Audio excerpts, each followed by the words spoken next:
안녕하세요. 저는 대림성모병원 김성원 원장입니다. 저는 유방암을 치료하는 외과 의사고 대한민국에서 굉장히 흔한, 여성에서 제일 흔한 암인 유방암을 지난 20년간 치료해온 외과 의사입니다.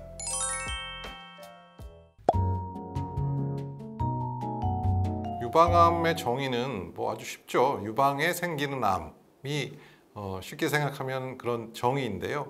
사실 유방암은 여러 가지 종류의 조직으로 이루어져 있습니다. 지방 조직도 있고 또 모유를 만드는 공장인 소엽이라는 기관도 있고, 그 다음에 만들어진 모유가 유두를 통해서 아이한테 넘어가는 파이프가 있겠죠. 그걸 유관이라고 부르는데, 보통 유방암은 그 파이프, 유관에 생기는 암과 소엽, 공장에 생기는 두 종류의 암을 저희가 유방암이라고 부르고요. 지방이나 혹은 간질 조직, 섬유 조직에서 생기는 암은 육종이라는 매우 드문 종류의 암으로 따로 분류합니다. 그렇기 때문에 유방암은 사실 유관과 소엽에 생기는 암이다라고 정의할 수가 있겠습니다. 예후를 결정하는 가장 중요한 요소는 얼마나 병이 진행되었느냐겠죠. 그래서 어디에 생기느냐보다는 언제 발견되었느냐가 사실은 유방암의 예후를 결정하는 중요한 요소라고 할 수 있겠습니다. 보통 나이 든 여성의 질환이라고 생각하는 경우도 많지만 젊은 여성에서도 유방암이 상당히 많이 발생하고 있어서 유방암의 증가세는 우리나라 모든 암을 통틀어서 가장 높다고 보면 되겠고요. 사실 서양 여성만큼 이제는 유방암이 많이 발생하고 있기 때문에 과거에는 이 병은 우리나라 여성의 병은 아니다, 서양 여성의 병이다라고 생각을 했지만 이제는 서양보다도 대한민국 여성들이 더 많이 유방암에 노출되고 있다는 건 정말 충격적인 사실입니다. 유방암은 사실 특별한 한 가지 원인에 의해서 발병하는 것은 아닙니다. 사실 유방암에도 많은 종류의 위험인자가 있습니다. 그중에서 제일 중요한 위험인자는 여성 호르몬이죠. 여성 호르몬에 노출되는 기간이 길면 길수록 유방암에 걸릴 위험은 높다고 볼 수 있겠고요. 두 번째는 환경적인 요인입니다. 비만하다든지 운동을 안 한다든지 혹은 좋지 않은 식이 습관을 가진 경우에 유방암에 걸릴 위험은 높아지고요. 유전적인 이상, 부모님에게 물려받은 유전자의 이상이 또 유방암을 일으키는 굉장히 중요한 요소입니다. 이 외에도 음주, 또 흡연, 또 밤에 잠을 자지 않고 밤낮이 바뀌는 경우, 이런 경우들이 전부 다 유방암의 위험인자여서 한 가지 원인을 제거하는 건 사실 어렵다고 보고요. 통틀어서 얘기하면 좀 착하게 살아야 되겠다라고 저는 늘 말씀드리고 있습니다.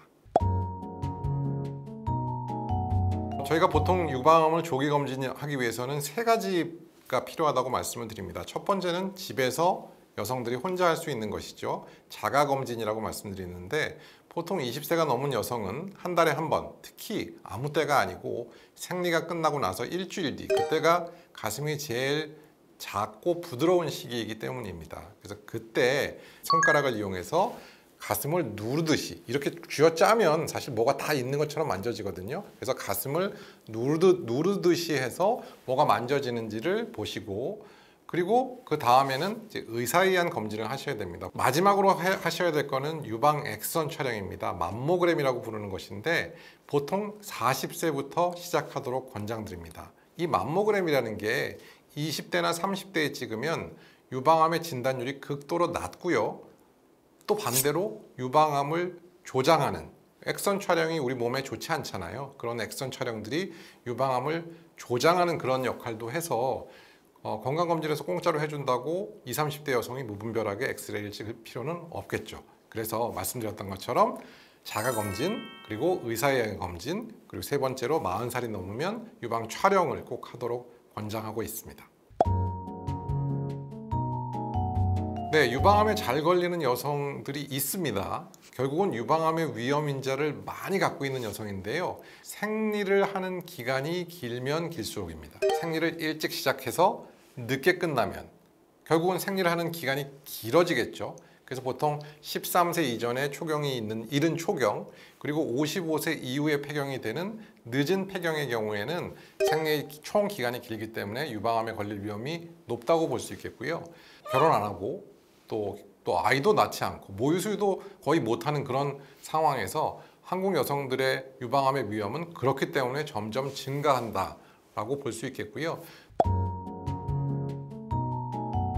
사실 멍울이 만져지면서 아픈 경우는 유방암이 아닐 확률이 더 높습니다.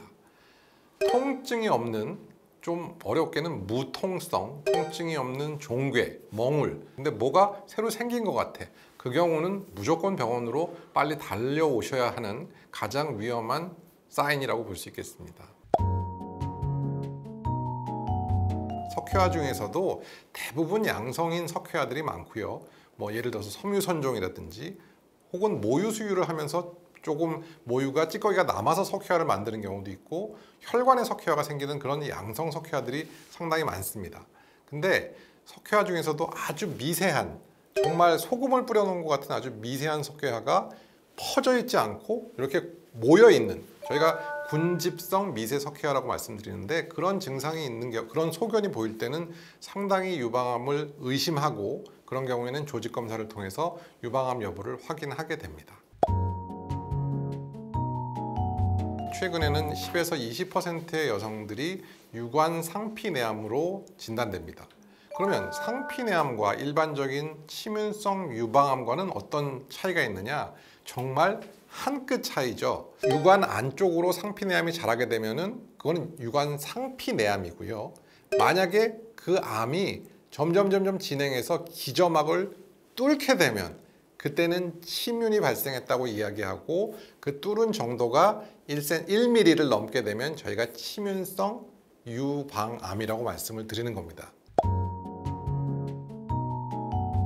젊은 여성의 조직 검사에서 가장 흔하게 나오는 것이 섬유선종인데요.